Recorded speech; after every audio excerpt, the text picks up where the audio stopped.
एकीकडे इकडे पत्रकार परिषदेमध्ये सांगलीची जागा ठाकरे गटाला गेल्याचं कळलं। तिढा सुटला असं वाटत असताना तिकडे सांगलीच्या काँग्रेसच्या कार्यालयामध्ये मात्र शुकशुकाट दिसतोय। सांगली लोकसभेचा तिढा सुटलेला आहे। चंद्रहार पाटील हे शिवसेना ठाकरे गटाचे उमेदवार इथनं असणार आहेत। विश्वजित कदम, विशाल पाटील हे आता नॉट रिचेबल झालेले आहेत। काँग्रेसला या दोघांच्या माध्यमातून धक्का बसणार का याची चर्चाही सुरू झाली। सांगलीची जागा जाहीर होताच आता काँग्रेसच्या कार्यालयामध्ये हा असा शुकशुकाट दिसतोय।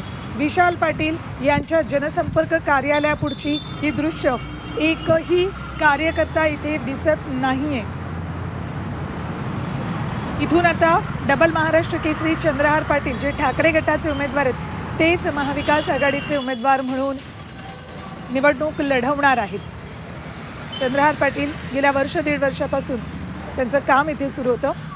अमृत नोनी आर्थो प्लस ये एक प्रूवन फॉर्मूला है। इसमें मौजूद नोनी फल के गुण और आयुर्वेदिक जड़ी बूटियां शरीर को जरूरी पोषक तत्व देने के साथ साथ हड्डियों और जोड़ों के घिसने, उनमें होने वाले सूजन और दर्द को रोकने में मदद करता है। दर्द मुक्त जीवन के लिए अमृत नोनी आर्थो प्लस।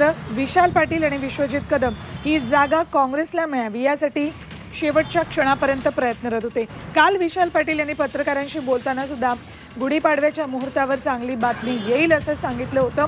विश्वास व्यक्त केला होता की ही जागा काँग्रेसला मिळेल, मात्र ही जागा आता ठाकरे गटाकडे गेल्याचं स्पष्ट झालेलं आहे। पत्रकार परिषदेतून याबाबतची बातमी देण्यात आलेली आहे। हे जाऊयात आमचे प्रतिनिधी सरफराज सनदी यांच्याकडे।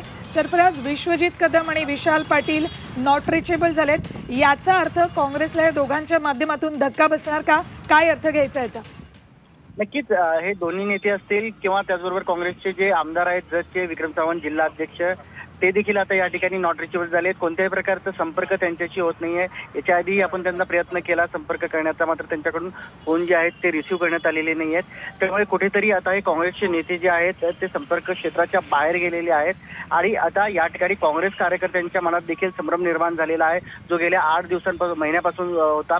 आणि आता शिवसेनेला जी जागा गेलेली आहे अधिकृतरित्या महाविकास आघाडीचे उमेदवार चंद्रहार पाटील असल्याने काँग्रेसचे नेते विशाल पाटील असतील किंवा विश्वजित कदम असतील हे नेमकी काय भूमिका घेणार याकडे आता सगळ्यांचं लक्ष लागून राहिलेलं आहे। आणि सध्या काँग्रेस कार्यालयासमोर देखील शुकशुकाट आपल्याला पाहायला मिळतोय। ठीक, धन्यवाद सरफराज संपूर्ण माहितीसाठी। अपडेट्स तुमच्याकडनं घेत राहू।